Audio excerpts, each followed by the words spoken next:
Olá, seja bem-vindo ao Minutos Bom Mês Forteano com o Evangelista Abundância, o homem que quer ajudar você a ter bom mês forteano. Deus abençoe você nesses minutos.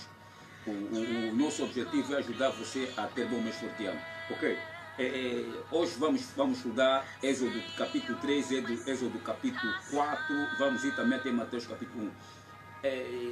No vídeo passado falamos que Moisés foi ungido para libertar o povo de Israel. Olha bem, Deus tinha que fazer duas coisas para fazer o ministério de Moisés ter sucesso. Duas coisas. Primeira coisa que Deus fez: permitiu que levassem Moisés adotado para viver no palácio. E Moisés, ao viver no palácio, ele aprendeu todas as ciências do Egito. O Egito era a potência mundial, é a primeira potência mundial.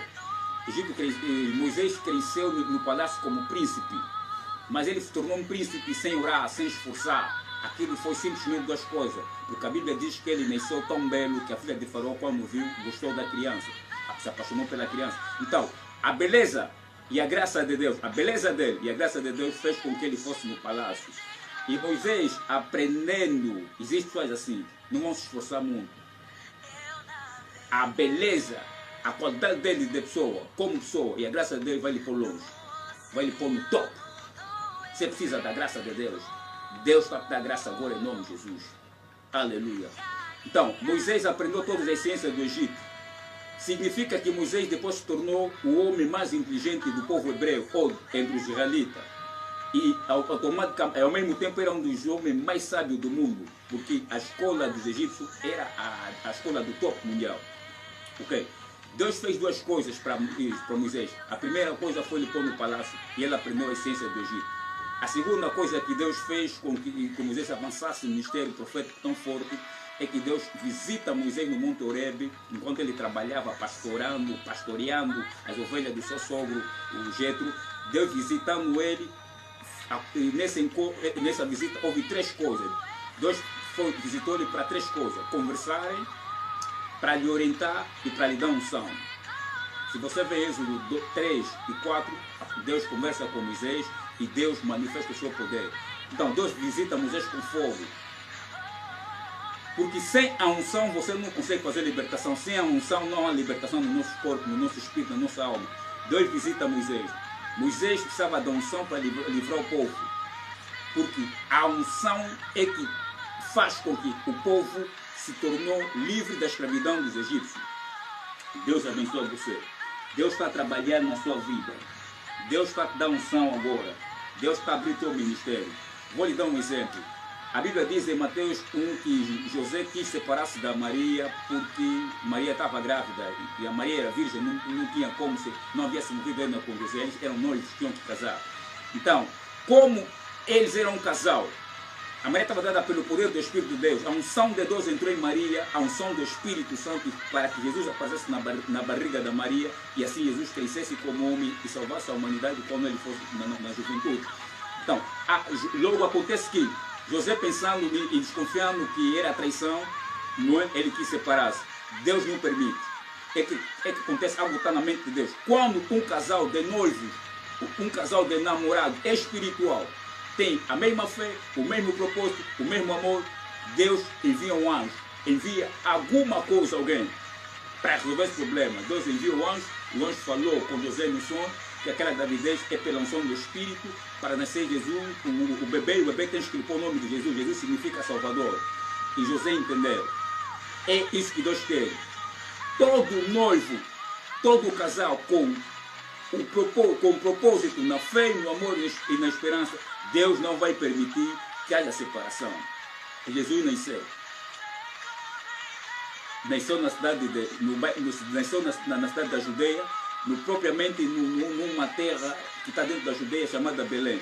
Belém significa a casa do pão. Jesus afirma no livro de João que ele é o pão da vida. Não estás a entender? O pão da vida nasceu na casa do pão. Belém é a casa do pão. Jesus é o pão da vida. Belém é a cidade mais desprezada, a terra mais desprezada. Por que Deus faz? Deus faz a cidade, faz o local mais desprezado, a pessoa mais desprezada é importante.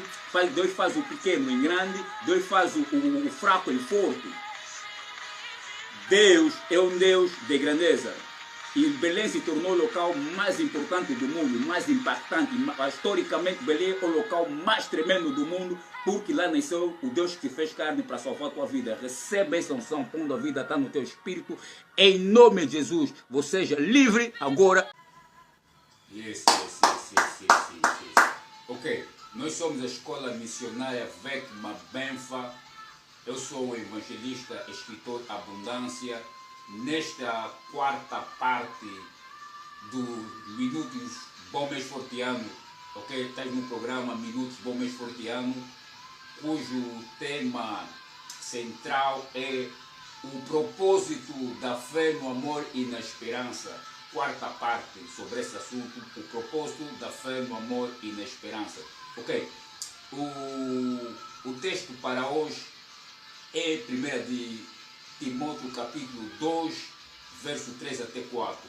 Apóstolo Paulo manda a primeira carta a seu filho na fé, Timóteo, o filho espiritual, e nesse texto, 1 Timóteo capítulo 2, verso 3 até 4, Paulo diz assim: isso é bom e agradável a Deus, que quer que todo mundo seja salvo e venha ao conhecimento da verdade.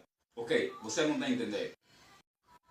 O propósito de Deus, por causa da fé, do amor, a esperança que Timóteo tem em Cristo, Paulo aí vem descrever duas ideias geniais de Deus para a humanidade.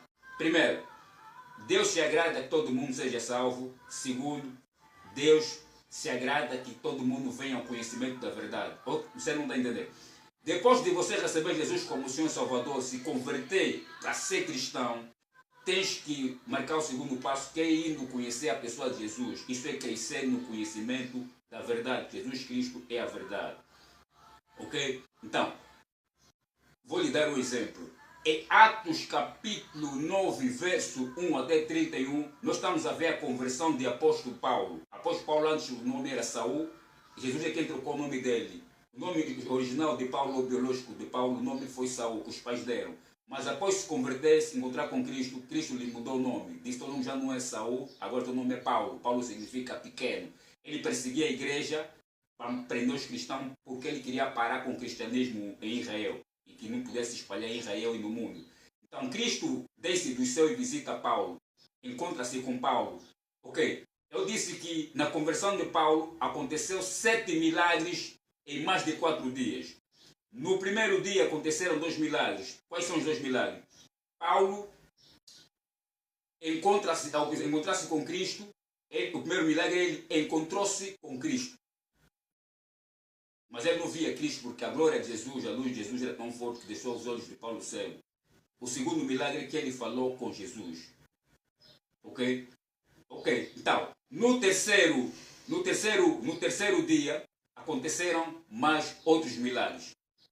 Paulo, enquanto orava, depois de ficar 3 dias sem comer, ele teve visão que entrava um homem chamado Ananias. Enquanto ele estava na oração, viu um homem entrar chamado Ananias. E naquele momento, Ananias entra. Jesus visitou Ananias e orientou para orar para Paulo, para instruir Paulo. Então, Paulo tendo aquela visão também, naquele momento, Ananias entra. Logo que Ananias entra, fala com Paulo que Jesus é quem enviou ele. E Ananias orou para o Paulo. O primeiro milagre que aconteceu é que naquele terceiro dia, estou a falar do terceiro milagre, o terceiro milagre que aconteceu na vida do apóstolo Paulo em mais de 4 dias depois da conversão. O terceiro é que a visão que ele teve, que entraria um homem chamado Ananias, se cumpriu. Estou a tentar te explicar o seguinte: quando você tem um sonho, uma visão, uma revelação, Deus fala alguma coisa contigo no espírito, ao ouvir, ou em sonho, ou visão, e se cumpre, aquilo também é um milagre. O segundo milagre, o quarto milagre que aconteceu é que Ananias orou para ele, e Paulo, que era cego, deixou de ser cego. Paulo ficou cego porque viu a luz de Jesus. Então aquela luz depois cego. Então Ananias orou para ele, ficou livre da cegueira, voltou no normal a ver. Quarto milagre. O quinto milagre que aconteceu é que Ananias batizou Paulo nas águas, batismo nas águas. Significa morrer e ressuscitar com Cristo. E o sexto milagre que aconteceu é que Ananias batizou Paulo no Espírito. Que orar para ele, orar em língua, falar em língua, cantar em língua. Ananias batizou ele. Ok, E o sexto milagre é que Paulo, depois desse processo, ficou diante dos discípulos, né? Os líderes da igreja, Pedro, João, Tiago, todos aqueles discípulos que andaram com Jesus. Paulo não andou com Jesus. E Paulo foi pregando também a palavra e foi convencendo, debatendo sobre Jesus. Até gregos intelectuais, Paulo convencia. Você está entendendo? Quando você prega a palavra também é milagre. O pregar da palavra também é milagre. Esse é o sexto milagre. Deus está te dando uma vida de milagre hoje. Por que o evangelista da abundância te ensina essas coisas grandes? É simples, porque eu estou longe. Quando tu estás longe, você ensina coisas grandes. E as coisas grandes seguem você. E você terá o resultado de coisas grandes. Então, eu estou a declarar milagres na tua vida. Para que você tenha bom mês forteano. Tu estás na escola, bom mês forteano. Tu estás no minutos, bom mês forteanos da escola Vec Mabenfa. Vec Mabenfa significa visões que constroem mente admirável para ter bom mês forteano. Então recebam só um bom mês forteano agora em nome de Jesus. Eu estou a declarar você livre e os milagres que aconteceram na vida do apóstolo podem acontecer na tua vida também. O Deus de Paulo, o Deus de Pedro, o Deus de Israel está contigo agora. Em nome de Jesus eu declaro você livre a crescer e avançar como apóstolo Paulo ao encontrar Cristo. Se arrependa, siga Cristo como Paulo, em nome de Jesus. Amém. Yes. Ya, caramba, só vou na conta.